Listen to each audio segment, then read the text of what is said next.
Hello viewers, welcome to you all in my YouTube channel Dharma education. आज के इस lecture में हम पढ़ेंगे enlarge leg manometer and incline leg manometer के बारे में। स्टार्ट करते हैं अपना लेक्चर। इनलार्ज लेग मैनोमीटर का construction and working. Enlarge leg manometer बना हुआ होता है दो इनलार्ज ट्यूब से। दोनों की दोनों ट्यूब्स आपस में कनेक्टेड होती हैं एक ट्यूब से जिसे हम कहते हैं सेपरेबल ट्यूब। एंड इसके एक चैम्बर के अंदर हमारा मेटल फ्लोट होता है जिसमें इसका जो पॉइंटर होता है वो कनेक्ट होता है हमारे कैलिब्रेटेड स्केल से। एंड इस पॉइंटर के थ्रू इस कैलिब्रेटेड स्केल में डिफ्लेक्शन क्रिएट होता है जिसकी वजह से हम डिफरेंशियल प्रेशर को कैलकुलेट कर सकते हैं। एंड इनलार्ज लेग मैनोमीटर के अंदर डिफरेंशियल प्रेशर को कैलकुलेट करने का हमारे पास जो फॉर्मूला होता है वो होता है P2 minus P1 is equals to rho D 1 plus A2 upon A1, जहाँ पे A2 जो होता है वो एरिया जो हमारे पास चैम्बर होता है उसका एरिया होता है। एंड A1 जो होता है वो हमारे पास ट्यूब का एरिया होता है। A2 जो होगा वो ग्रेटर होगा A1 से। आई होप आपको इतना समझ में आ गया होगा। नाउ अब हम बात करते हैं इनलार्ज लेग मैनोमीटर की वर्किंग की। सबसे पहले यहाँ पे इनिशियली क्या होता है हमारा, इनिशियली दोनों ट्यूब्स के अंदर हमारा जो प्रेशर होता है वो सेम होता है, यानी दोनों के दोनों एटमॉस्फेरिक प्रेशर पे होते हैं। एंड दोनों में जो लेवल होता है लिक्विड का वो सेम होता है, 0 लेवल से नीचे दोनों का जो लिक्विड का लेवल होता है वो होता है। P2 में प्रेशर जब हम प्रोवाइड करते हैं तो प्रेशर इंक्रीज़ होने की वजह से हमारा जो लिक्विड का लेवल होता है वो हमारा डिक्रीज हो जाता है। एंड जो हमारे पास ट्यूब का लेवल, ट्यूब के अंदर जो लिक्विड का लेवल होता है वो इंक्रीज हो जाता है। यहाँ पे जो हमारे पास मेटल फ्लोट हो रहा होता है इसमें जो पॉइंटर लगा होता है इसकी वजह से, क्योंकि इसका जो प्लेस है वो क्या हो गया, चेंज हो गया। डिस्प्लेस्ड होने की वजह से हमारा जो पॉइंटर होता है ये कैलिब्रेटेड स्केल के अंदर डिफ्लेक्शन क्रिएट करता है। एंड इस डिफ्लेक्शन को with the help of this calibrated scale हम मेज़र कर लेते हैं और कैलकुलेट कर लेते हैं डिफरेंशियल प्रेशर फॉर्मूले से, जो कि हमें दिया गया है P2 minus P1 is equals to rho D into 1 plus A2 by A1। I hope आपको इसकी वर्किंग समझ में आ गई होगी। इनलार्ज लेग मैनोमीटर का यूज़ हम जनरली हाई प्रेशर को मेज़र करने के लिए करते हैं। Enlarge leg manometer, in this manometer both legs are enlarged in proportion and it is connected by separable tube. Float is placed in one of the chamber. When pressure P1 and P2 are applied, the float gets displaced. This float displacement measured from zero line, which represented differential pressure P1 minus P2. It is made as recording type by connecting pointer mechanism to the float.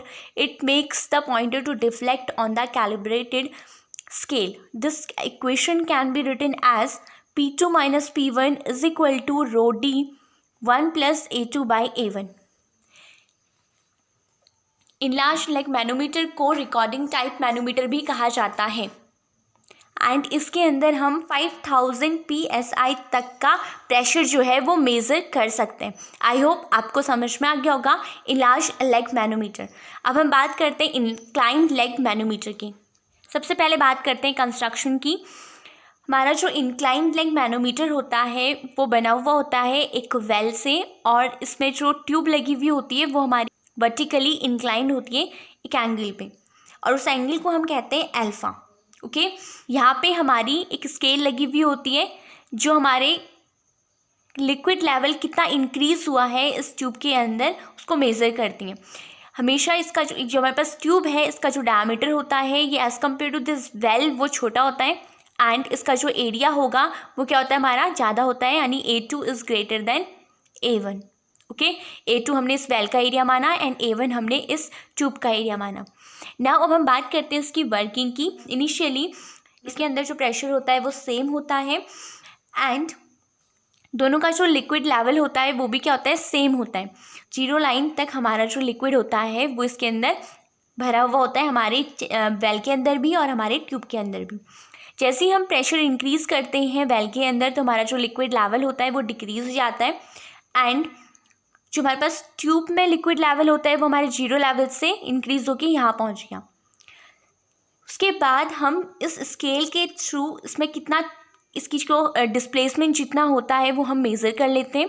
कितना हमारा displacement हुआ है वो हम यहाँ से measure कर लेते हैं, और हमारे पास जो डिफरेंशियल इक्वेशन दी हुई होती है प्रेशर मेज़र करने के लिए, उसे हम उसके थ्रू कैलकुलेट करके मेज़र कर लेते हैं। सो डिफरेंशियल प्रेशर का फॉर्मूला यहाँ पे होता है P2 - P1 is equals to rho D sine alpha 1 + A1/A2। यहाँ पे डी क्या होता है, हमारा डिस्प्लेसमेंट होता है, कितना डिस्प्लेस हुआ है वो हमारा डी होता है, एंड साइन अल्फा किस एंगल पे हमारा जो ट्यूब है वो इंक्लाइंड है, यहाँ से हमें साइन अल्फा की वैल्यू मिल जाती है। आई होप आपको इतना समझ में आ गया होगा। It is similar to a enlarged leg manometer that small diameter tube is inclined to a vertical axis. When pressure P1 and P2 are applied, liquid rises in the tube. The level of manometric liquid inside the tube is measured from zero level along the inclined tube. The level of manometric liquid is measured from zero level along the tube, which represent differential pressure P1 minus P2. This static balance equation can be written as P2 minus P1 is equals to rho d sine alpha 1 plus A1 upon A2, where alpha is angle of inclination of the inclined leg. D is height difference measured along the tube. And जो हमारे पास inclined leg manometer होता है, इसका use small pressure difference को measure करने के लिए किया जाता है। एंड क्योंकि ये जो ट्यूब होती है ये इंक्लाइंड होती है, इसलिए हम इसमें एक्यूरेट जो है प्रेशर मेज़र कर सकते हैं एज़ कम्पेयर टू हमारा जो वेल मैनोमीटर होता है उसके। आई होप आपको दोनों का कंस्ट्रक्शन एंड वर्किंग समझ में आ गया होगा। सो मिलते हैं नेक्स्ट वीडियो में, तब तक के लिए bye bye, take care and thank you.